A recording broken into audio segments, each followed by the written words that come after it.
Hello friends, good morning सभी को।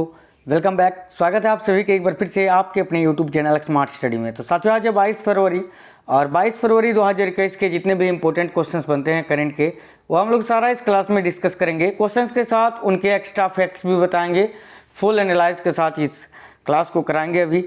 तो फटाफट से इस क्लास को लाइक शेयर कर दीजिए और बिल्कुल छोटा सा ही वीडियो होगा, कोशिश करेंगे कि कम से कम समय में ये क्लास कंप्लीट कराने की, ठीक है।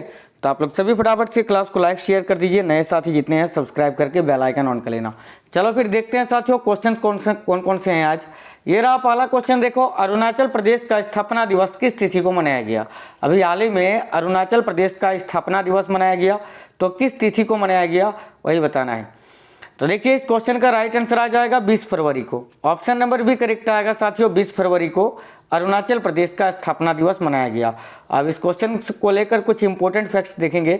तो देखो, अरुणाचल प्रदेश को 20 फरवरी 1987 को पूर्ण राज्य का दर्जा प्राप्त हुआ था, ठीक है।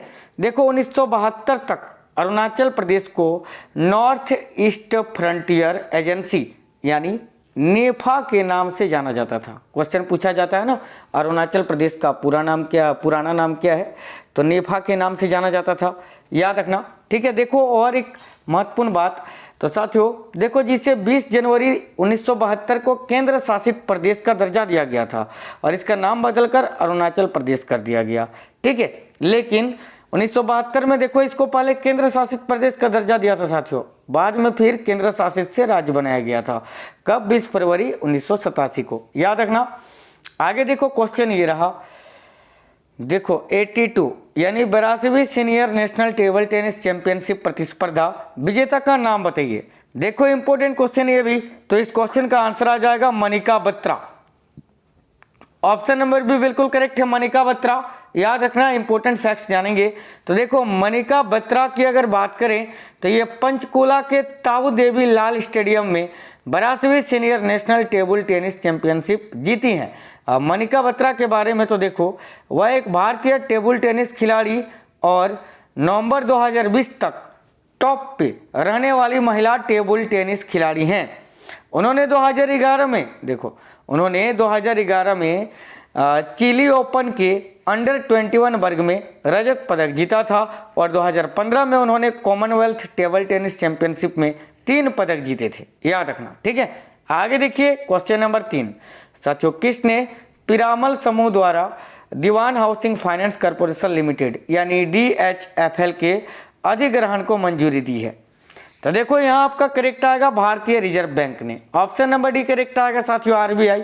अब इंपॉर्टेंट फैक्ट्स देखेंगे। देखो, 18 फरवरी 2021 को रिजर्व बैंक ऑफ इंडिया ने अजय पीरामल के नेतृत्व में संचालित पीरामल समूह को दीवान हाउसिंग फाइनेंस के अधिग्रहण को मंजूरी दे दी। प्रमुख बिंदु क्या है तो वो भी देखेंगे। RBI की यह मंजूरी DHFL को अधिग्रहित करने के लिए लगी बोली में देखो, पीरामल ग्रुप के जीतने के लगभग 1 महीने बाद आई है, ठीक है। अब पीरामल समूह DHFL को संभालने के लिए राष्ट्रीय कंपनी कानून न्यायाधिकरण की अनुमति लेगा। अब DHFL के बारे में कुछ इंपॉर्टेंट बातें देखो। इसका मुख्यालय मुंबई में स्थित है साथियों, और यह एक जमा पूंजी हाउसिंग फाइनेंस कंपनी है, ओके, याद रखना। आगे देखो, अंतर्राष्ट्रीय वित्त संस्थान यानी IIF का मुख्यालय किस स्थान पर स्थित है। इंपॉर्टेंट क्वेश्चन है, ध्यान दीजिए। तो साथियों, अंतर्राष्ट्रीय वित्त संस्थान का मुख्यालय कहाँ स्थित है तो अमेरिका की राजधानी वाशिंगटन DC में, यानी ऑप्शन नंबर डी आपका राइट आंसर आएगा। याद रखना, IIF का हेडक्वार्टर कहाँ है, वाशिंगटन DC में। अब इंपॉर्टेंट फैक्ट्स जानेंगे। तो देखो, अंतर्राष्ट्रीय वित्त संस्थान संयुक्त राज्य अमेरिका के वाशिंगटन DC में मुख्यालय वाला वैश्विक वित्तीय सेवा उद्योग के लिए व्यापार समूह है। अब ये समाचारों में क्यों है तो ये मेन बात है। देखो, इंस्टीट्यूट ऑफ इंटरनेशनल फाइनेंस, ठीक है, इसका फुल फॉर्म होता है IIF का, ये फुल फॉर्म होता है देखो, इंस्टीट्यूट ऑफ इंटरनेशनल फाइनेंस। देखो, इसकी रिपोर्ट के अनुसार विश्व में ऋण की मात्रा अप्रत्याशित रूप से अधिक है और वर्ष 2021 में कोविड-19 के कारण उत्पन्न आर्थिक संकट के बीच और अधिक उधार लेने के साथ ऋण में और वृद्धि होगी। अब देखो, वर्ष 2020 तक विश्व का ऋण 281 ट्रिलियन डॉलर है। यह वैश्विक सकल घरेलू उत्पाद के 355% से भी अधिक है, याद रखना।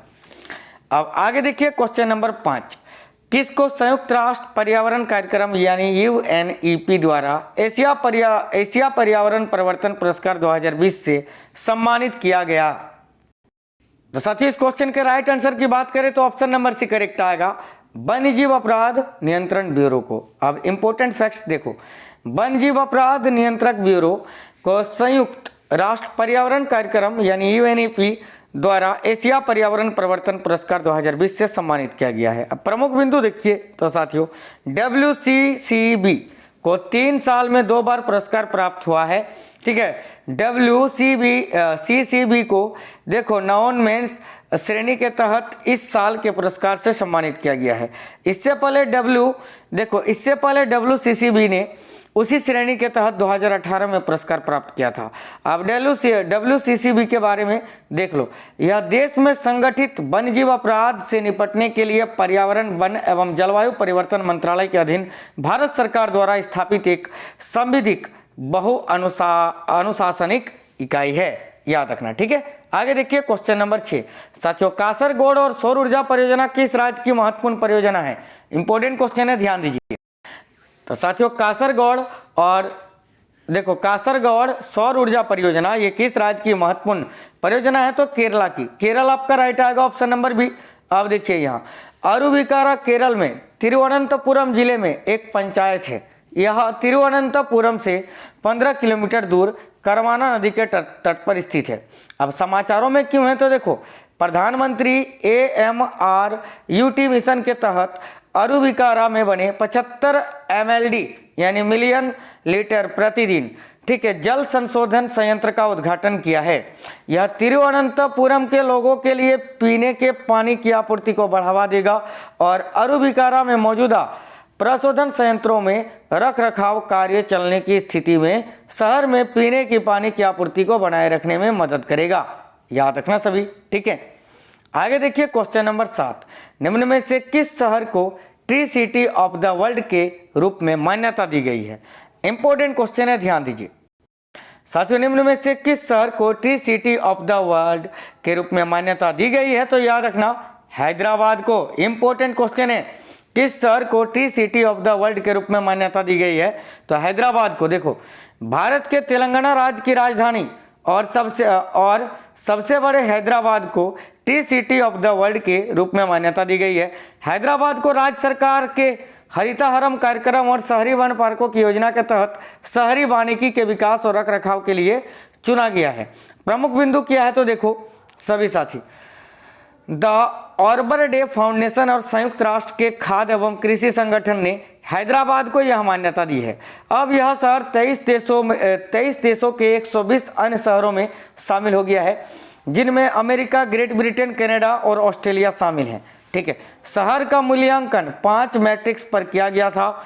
देखो establish responsibility, know what you have, set the rules, celebrity the achievement and देखो एलोकेट द रिसोर्सेज है, याद रखना सभी, ठीक है। आगे देखिए question number 8, international press institute यानी IPI इंडिया अवार्ड 2020 किसने जीता है?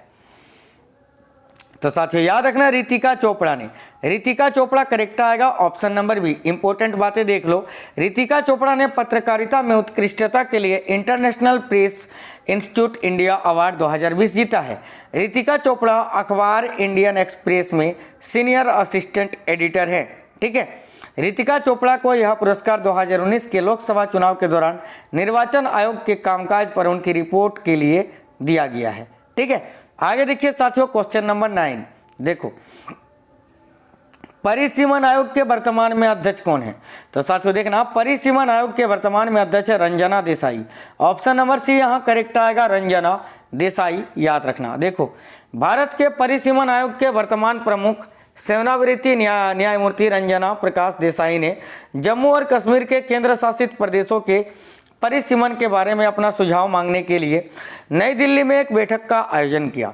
परिसीमन आयोग भारत सरकार द्वारा परिसीमन आयोग अधिनियम के प्रावधानों के तहत स्थापित एक आयोग है। अनुच्छेद 82 के तहत संसद प्रत्येक जनगणना के बाद एक परिसीमन अधिनियम लागू करती है, याद रखना। आगे देखिए अंतिम क्वेश्चन नंबर 10। देखो, व्यापक आर्थिक सहयोग और साझेदारी समझौता भारत और किस देश के बीच एक समझौता है?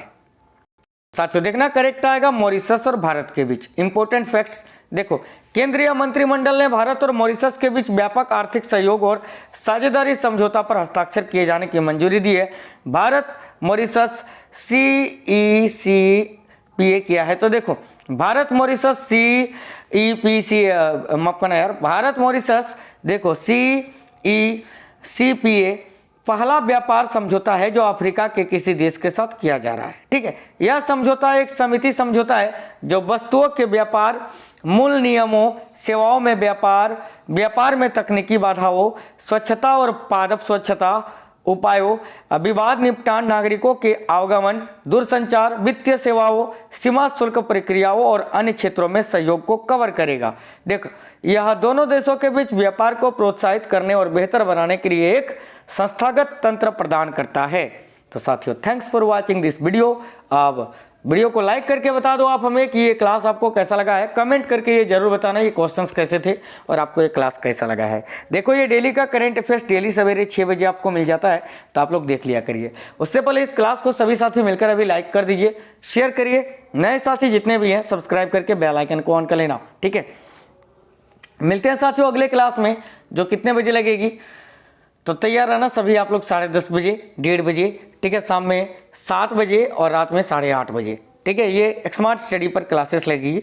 ये तो 2.0 है आपका हमारा सेकंड चैनल। ठीक है, तो सभी वीडियो को लाइक शेयर कर दीजिए, चैनल सब्सक्राइब करके बेल आइकन ऑन कर लेना। मिलते हैं नेक्स्ट क्लास में, तब तक स्वस्थ रहिए। जय हिंद साथियों, वंदे मातरम, टेक केयर।